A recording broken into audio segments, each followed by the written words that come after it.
दुनिया नई तकनीकों और गैजेट्स के साथ आगे बढ़ रही है, लेकिन भारत में अभी भी कई ऐसे हिस्से हैं जहां बुनियादी स्वच्छता सुविधाओं की कमी है, जैसे कि महिलाओं के लिए सार्वजनिक शौचालय। इस अंतर्निहित मुद्दे को उजागर करते हुए फन एंटरटेनमेंट ने पुराजीत प्रोडक्शंस के साथ मिलकर एक काल्पनिक कहानी पेश की है, जिसमें एक आदमी इस चुनौती से पार पाने के लिए एक मोबाइल टॉयलेट रिक्शा का आविष्कार करके समाज, खासकर महिलाओं के लिए अच्छा करने का प्रयास करता है। इस फिल्म के ट्रेलर में हमें किशन के जीवन से परिचित कराता है, जिसका नाम बदलकर साधु कर दिया गया है, क्योंकि वह एक कठिन यात्रा पर निकलता है। उसका उद्देश्य न केवल समाज को एक बेहतर जगह बनाना है, बल्कि अपने पिता का सम्मान और अपनी किशोर बेटी का प्यार भी अर्जित करना है। सवाल यह है कि क्या वह सामाजिक भलाई में योगदान देने और अपने परिवार के साथ खोए हुए रिश्तों को फिर से जगाने के अपने मिशन में सफल होगा। फिल्म में करण आनंद किशन की भूमिका में हैं, जिन्हें साधु के नाम से भी जाना जाता है। संजय मिश्रा पिता की भूमिका में हैं, अद्रजा बेटी की भूमिका में है और मोनाल गज्जर पत्नी की भूमिका में है। साथ ही इश्तियाक खान, नीरज सूद, सुब्रत दत्ता और ऋषिता भट्ट भी प्रमुख भूमिकाओं में है। ये फिल्म प्रसार भारती के नए OTT स्पेस वेव्स पर विशेष रूप से उपलब्ध है और जल्द ही 20 दिसंबर 2024 को सिनेमाघरों में आएगी। करण, जैसा हम पीछे देख रहे हैं पोस्टर में, आप रिक्शा चला रहे हैं, पीछे संजय मिश्रा जी बैठे हैं, छतरी उल्टी है जी। यूपी, बिहार और टॉयलेट ये तीन चीजें नजर आ रही हैं। किस बेस पे ये फिल्म आधारित है? एक समस्या है जिसके बारे में अभी तक ऐसा समझ में आया हम लोगों को कि इसके बारे में बात नहीं हुई है। वो इस समस्या का मूल आधार है, लेकिन इसके साथ ही इसमें एक बहुत खूबसूरत कहानी है।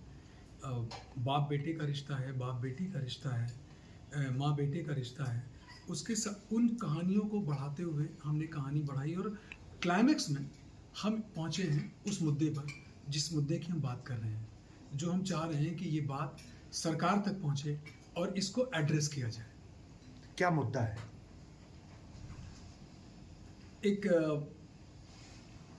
मुद्दा दोनों का है, पुरुषों मर्द दोनों का है, या पुरुषों का और औरतों का दोनों का है, लेकिन औरतें ज़्यादा इससे कनेक्ट कर पाती हैं क्योंकि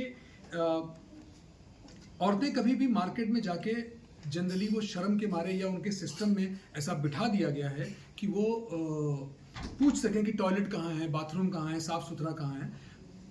क्लीन और हाइजेनिक टॉयलेट उनको नहीं मिलता है, वो नहीं ढूंढ पाती हैं, मिलता नहीं है। जो है वो या तो मेंटेन नहीं है, थोड़ी प्रॉब्लम है।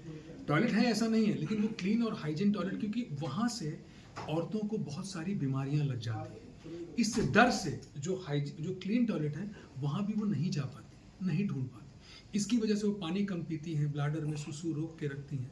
इस समस्या के ऊपर ये फिल्म की गई है और इस समस्या को उठाते हुए हमने इसका समाधान भी बताया। हमने एक सोल्यूशन, खूबसूरत सा, सस्ता, सुंदर, टिकाऊ, जुगाड़ वाला सोल्यूशन दिया है जो टेक्निकली भी स्ट्रांग है और मुझे लगता है कि लोगों को बहुत पसंद आ रहा है। जी करण जी, टॉयलेट एक प्रेम कथा, पहले भी टॉयलेट के विषय को उसमें उठाया गया था, तो उस फिल्म से ये फिल्म किस तरीके से अलग है? बहुत अलग है सर। वो टॉयलेट घर में होना चाहिए, जिसके बाद उसके पहले हमारे प्रधानमंत्री जी ने, मोदी जी ने उसको एक इज्जत घर का नाम देके ऑलरेडी एक इशू शुरू कर दिया था और बहुत सारे घरों में टॉयलेट बने। उस चीज़ को देखकर वो फिल्म बनी थी। हमारा मुद्दा ये है कि आप टॉयलेट ढूंढो मत, आप कॉल करो, टॉयलेट आपके पास चल के आएगा। 2 रुपया दो, क्लीन और हाइजेनिक टॉयलेट यूज़ करो। इन दोनों में ये फर्क है। तो ये समाधान है? ये समाधान। तो ये अभी इसको बताएंगे कि इसके लिए फिल्म देखनी पड़ेगी? नहीं, मैंने तो बता ही दिया, अब तो बता ही दिया आपको, लेकिन फिल्म देखेंगे तो मुझे खुशी होगी, उससे आप ज़्यादा कनेक्ट कर पाएंगे। हम मर्द बेशरम होते हैं, हमें लू लगता है, हम देखते हैं कहीं ना कहीं खड़े में कहीं ना कहीं कर लेते हैं, औरतें नहीं कह पाती। आपको मैंने कई इंटरव्यूज़ में बोला है, मैं यहाँ भी बोलता हूँ कि गोवा में इफ़ी फिल्म फेस्टिवल में, जहाँ ये पैनोरमा में फिल्म सेलेक्ट हुई थी, वहाँ पर एक 60 साल की औरत लिपट के रोई हमसे। वो गोवा की थी। उन्होंने कहा कि हमें तो पता ही नहीं था कि ये प्रॉब्लम है। हमें तो लगा कि हमारे शरीर का सिस्टम है ये कि हमें पानी कम पीना है, बाज़ार में टॉयलेट नहीं मिलेगा, हम रोक के रखते थे। हम 2-3 घंटे में 3 घंटे के अंदर लू आ जाता है तो हम 2 घंटे के अंदर वापस आ जाते। डिफरेंट डिफरेंट औरतों ने डिफरेंट डिफरेंट प्रॉब्लम बताई। हमारे जो राइटर और डायरेक्टर इस फिल्म के निखिल राज जी, उन्होंने 500 औरतों पे रिसर्च करके ये फिल्म लिखी। सब ने अलग अलग प्रॉब्लम बताई। तो ये बहुत बड़ी समस्या है सर, लेकिन इसको समस्या की तरह कभी देखा नहीं गया।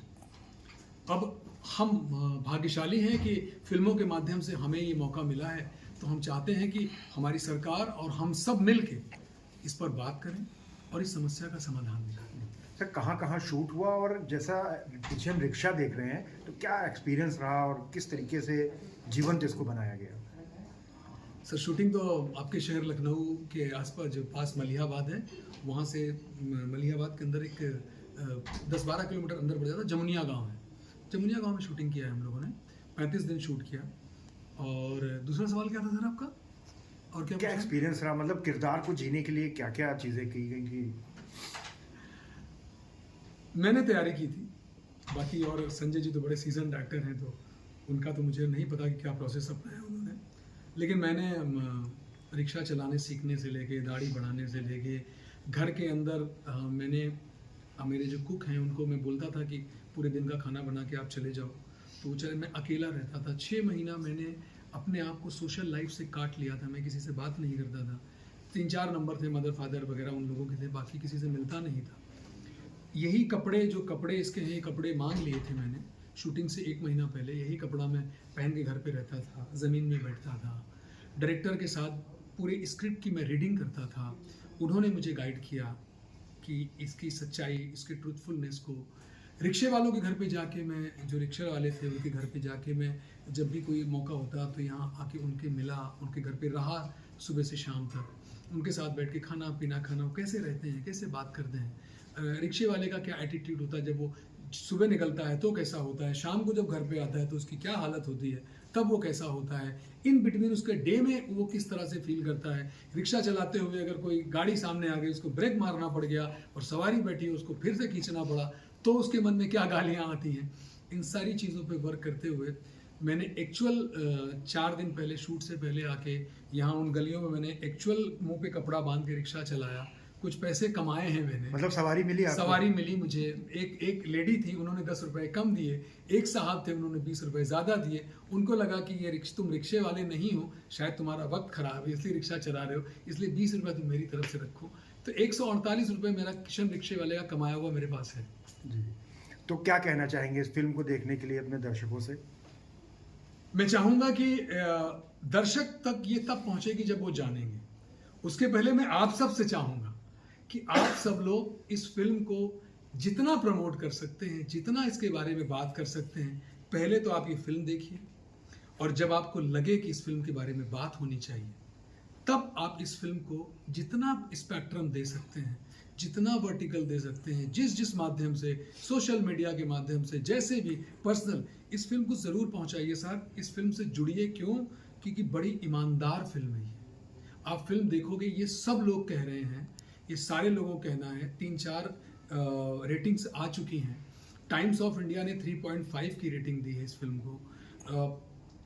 अमर उजाला ने पुष्पा और इसकी रेटिंग सेम रखी है। उसमें उन्होंने ये तक कह दिया है कि जबकि वो मुझे जानते नहीं हैं, मुझे मिले नहीं हैं, पहचानते नहीं हैं, कि इस फिल्म को करण आनंद की परफॉर्मेंस के लिए देखा जाना चाहिए। करण आनंद को इसके लिए नेशनल अवार्ड मिलना चाहिए। वो है उनके अमर उजाला के एक्स पर उन्होंने वीडियो डाला हुआ है और उन्होंने कल उसको पोस्ट किया है। पुष्पा और हमारी रेटिंग सेम है। IMDb पर 9.5 की रेटिंग है इसको, जो बहुत बड़ी बात है। गर्व होता है कि मैं ऐसी फिल्म का पार्ट बन सका और उसका मैं मुख्य किरदार हूँ।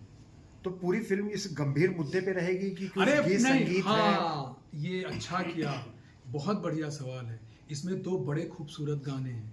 एक कबीर दास जी का गाना है, कौन ठगवा नगरिया लूटल हो, और एक बिहार का फोक सॉन्ग है, पिया मेहंदी ले आदा मोती झील से। बड़े खूबसूरत गाने, संदेश शांडिल्य जी ने बड़े कमाल का म्यूजिक दिया है, बहुत पसंद किया जा रहा है। और दूसरी बात, ये कहानी रोलर कोस्टर है। इस फिल्म में लेजेंड एक्टर संजय मिश्रा जी हैं, उनकी एंट्री पर ही आपको हंसी आएगी, उनका एटीट्यूड से ही आपको हंसी आएगी। तो आपको ये सिर्फ ये मुद्दा नहीं है, इसमें एक बड़ी खूबसूरत कहानी है जो आपको रोलर कोस्टर है, हंसाएगी, रुलाए, आपको 3-4 जगह रोना भी आएगा। अगर आप थोड़े से भी इमोशनल पर्सन होगे तो कई लड़कियां औरतें कई औरतों ने वहाँ बोला कि आपने 3-4 जगह रुला दिया हमें, तो रोना भी आएगा आपको। जो बेटी के बाप होंगे उनको तो ज़रूर रोना, जिनकी बेटियां होंगी वो तो ज़रूर रोएंगे। इस तरह का इसमें रोलर कोस्टर है। इस फिल्म को एंजॉय कीजिए और इसको खूब प्रमोट करिए।